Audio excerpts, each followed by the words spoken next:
de CO2 por ânsia por ano, né, para 82 milhões em 2014. Isso aqui só para geração de energia térmica. Isso aqui tem é o sistema de estimativa de emissão de gases de efeito estufa, tem um sistema que tem participação de várias entidades, Fundação Getúlio Vargas, enfim. Então, ela produz essas informações aqui, e é interessante você ver, por vários setores, energia elétrica e, por exemplo, o transporte de carga. Eu botei aqui a evolução da emissão de CO2 transporte de carga só para comparar. E aqui nos Estados Unidos, né, que tem uma capacidade instalada total de 1.068 gigawatts, né? Se você fizer uma comparação com os Estados Unidos, dá mais ou menos a mesma coisa, proporcionalmente os Estados Unidos. A emissão de CO2 equivalente nos Estados Unidos, proporcionalmente, é a mesma que, para a geração térmica, é a mesma que a nossa aqui. Bom, então, a conclusão, para terminar aqui,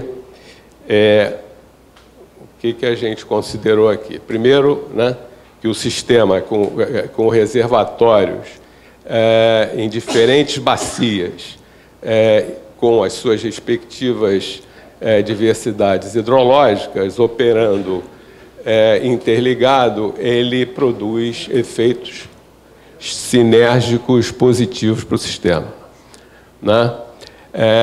As demandas e restrições socioambientais têm levado as autoridades do setor elétrico a priorizar as usinas a fio d'água. Essas restrições, a construção e operação de reservatórios com armazenamento de energia, elas contribuem para aumentar a complexidade da operação do sistema. Quais são os benefícios dos reservatórios, né, que o sistema deixa de auferir pelo fato de restringir a construção de grandes reservatórios? Primeiro, restringe o aumento da capacidade de armazenamento de energia limpa e renovável, né? Restringe a melhoria da flexibilidade, da confiabilidade e da segurança energética do sistema.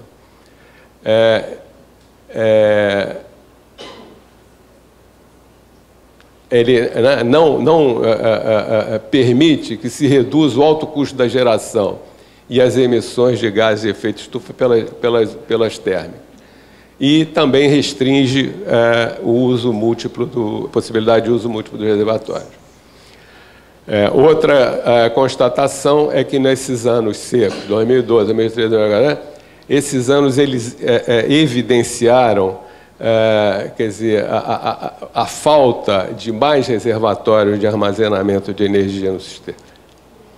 E outro aspecto, né, que a gente gostaria de chamar a atenção é que, para se voltar a implantar usinas com grandes reservatórios, isso é um esforço de longo prazo, porque o tempo requerido, né, para que se desenvolvam esses estudos, as aprovações, os licenciamentos, os leilões de concessão e a própria implantação dos empreendimentos, isso aqui leva muito tempo, né?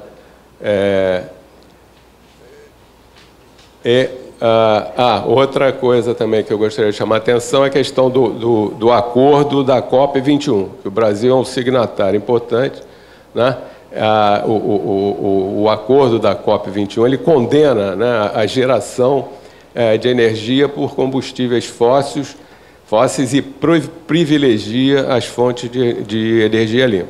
Ou seja, o Brasil tem uma posição privilegiada para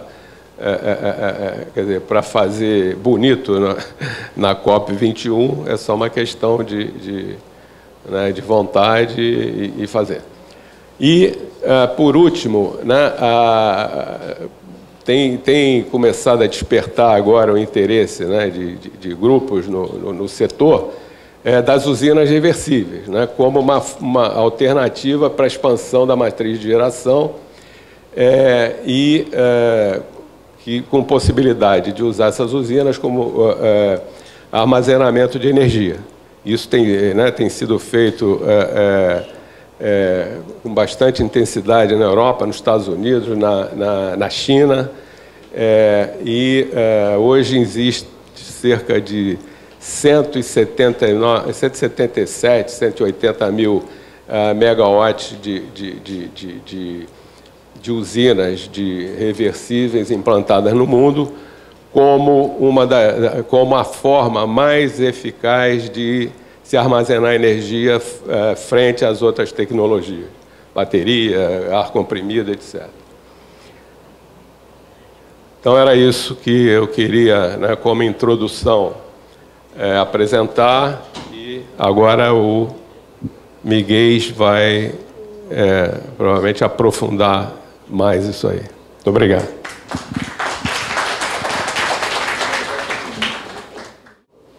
Bom, boa noite a todos. Um prazer estar aqui atendendo a convocação da DTE de Energia, que está aqui presente ali na ponta direita da primeira fila. Então, vamos falar sobre reservatórios em usinas hidrelétricas e a sua finalidade. Nos últimos 36 anos, a população brasileira cresceu 81%, mas o consumo de energia cresceu 646%. Então, isso impacta inicialmente, mas quando nós olhamos a nossa posição em relação aos países mais desenvolvidos, nós vemos que nós estamos muito atrás. Eu estou com uma sensação de estar com a vista ruim, porque está tudo fora de foco. Bom, aqui nós temos os espelhos d'água brasileiros, e nós temos a noção de que os espelhos d'água todas as barragens brasileiras têm uma equivalência de menos de 0,5% do território nacional. E é claro que quando nós, que somos um país rico, desenvolvemos os nossos recursos hídricos, nós não prestamos atenção nos usos que esses recursos podem ter, além do uso específico para o qual nós estamos imaginando a implantação do reservatório. É claro que países pobres, como os países europeus e da América do Norte, eles otimizam a utilização dos seus recursos hídricos. Mas aqui, no nosso país, embora nós tenhamos aí uma gama enorme de utilizações que podem ser feitas nos diversos reservatórios, nós, quando planejamos o aproveitamento de recurso hídrico, de um modo geral, é só para um fim específico. Existem algumas exceções, como nós vamos ver na frente. E os rios, essa é uma imagem que todos nós conhecemos. Esse é o Salto de Santa Maria, que muita gente erroneamente chama de Foz do Iguaçu, mas não fica na Foz do Iguaçu, embora fique no município de Foz do Iguaçu e, do outro lado, na Argentina. Mas isso que a gente sempre vê também pode ser visto dessa maneira, exatamente do mesmo ângulo que a fotografia anterior foi tirada. E isso não foi nessa nossa crise hídrica agora, essa foto é de 2006. Os rios que podem ser regularizados, como o Rio São Francisco, que é um rio muito grande, com descarga média de 2.000 metros cúbicos por segundo em Paulo Afonso, era um rio muito irregular, até a entrada de Três Marias, que foi mencionada pelo Luciano, e passou a ter uma regularização bem maior, e principalmente depois que Três Marias se somou a Sobradinho. Então, esse gráfico mostra muito bem os benefícios das barragens com reservatórios para regularização de vazões, que não só aumentam as vazões de seca, como também contém as enchentes. Reservatórios têm várias finalidades e, portanto, como eu mencionei anteriormente, nós devemos sempre procurar maximizar o uso dos reservatórios.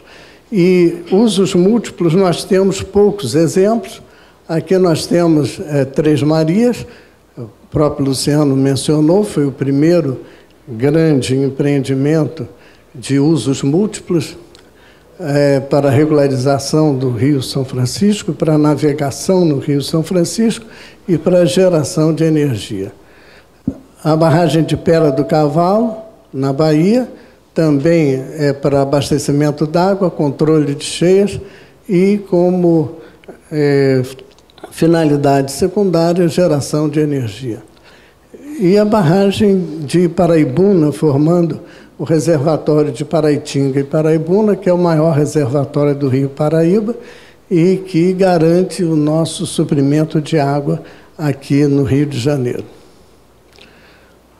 No próprio Rio Paraíba do Sul, a barragem de Funil, que também tem finalidades múltiplas, tanto Paraibuna do slide anterior quanto Funil, como objetivos secundários, tem também a geração de energia.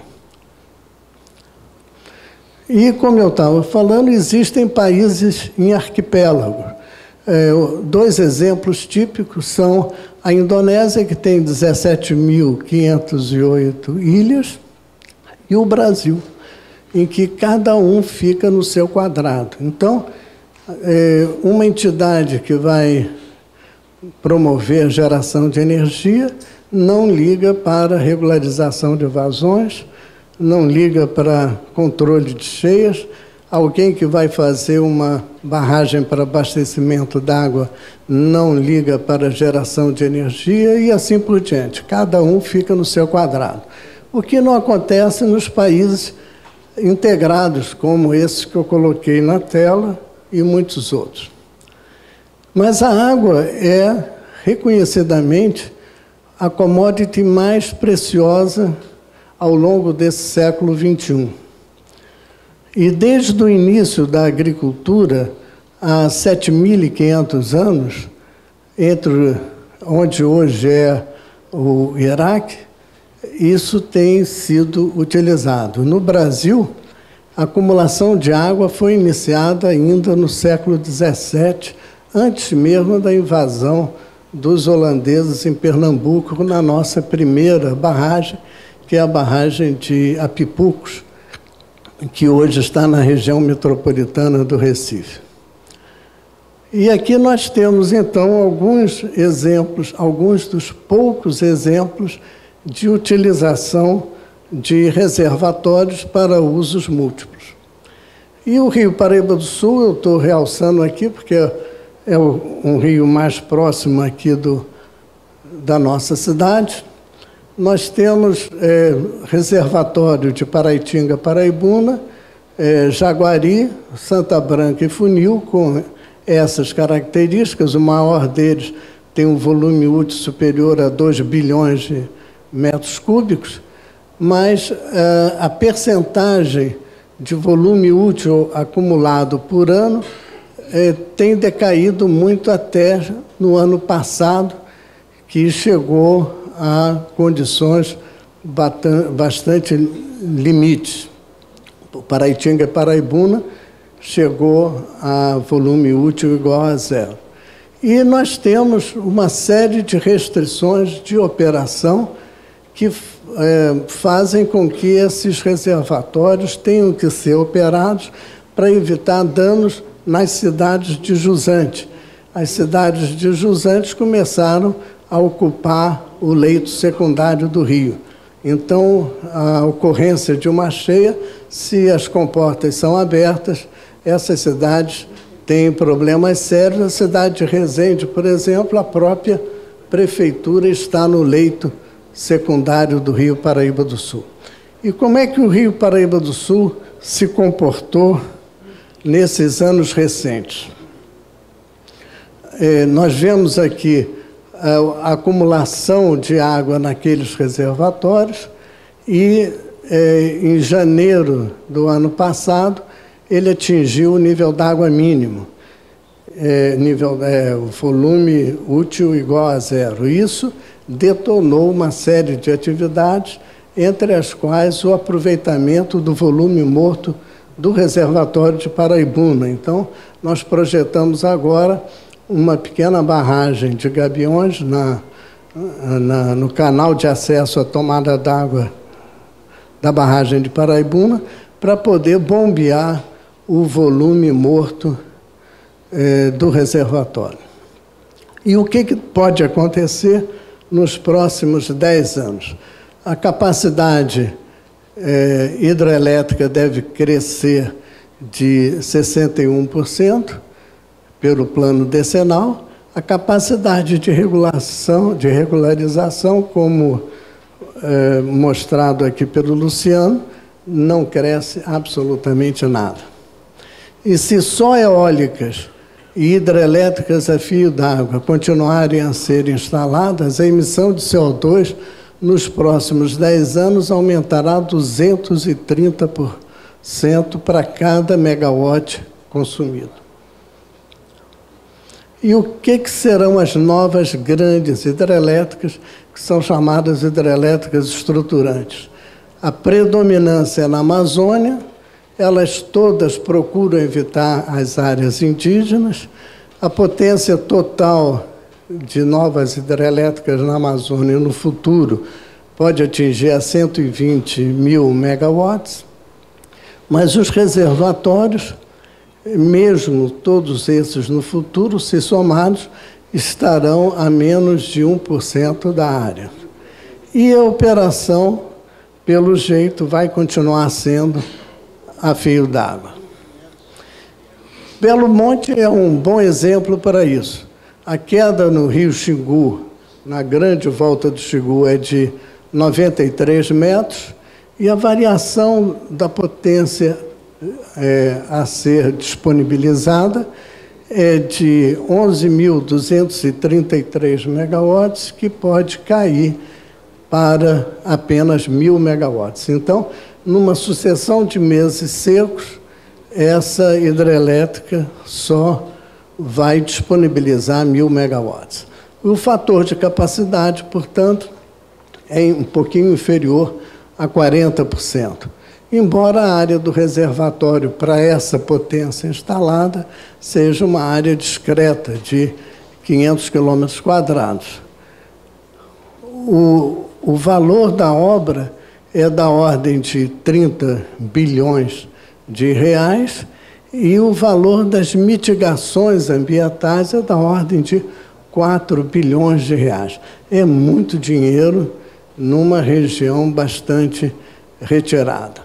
Mas o mais impressionante é o valor da renúncia energética. Pelo fato de, progressivamente, ao longo, Casagrande e Kedman estão aí, ao longo dos últimos 35 anos, o projeto foi sendo alterado, diminuído, o nível d'água diminuído, a regularização a montante passou a ser inexistente. Isso custa para nós outros consumidores 3 bilhões de reais por ano. E aqui é a operação de Belo Monte. Num ano bastante chuvoso, a operação segue essa curva, no ano seco, essa outra curva, e no ano médio, a curva vermelha. E vocês notem a diferença entre a geração na época das descargas elevadas e a geração ao longo dos meses mais secos. Se houvesse regularização de vazões, nós teríamos uma variação muito menor. Mas esse é o país que nós vivemos. A inflação em 15 anos, segundo a Miriam Leitão, foi de 13 quartilhões%. Miriam Leitão, hoje, na coluna dela, inclusive, nos lembra que nós tivemos um ano com inflação de 5.000%. Angra 3, que é uma usina importante aqui para a região sudeste, já está em construção há 30 anos e está parada hoje. E veio, em 2012, a famosa medida provisória 579, que tentou reduzir o custo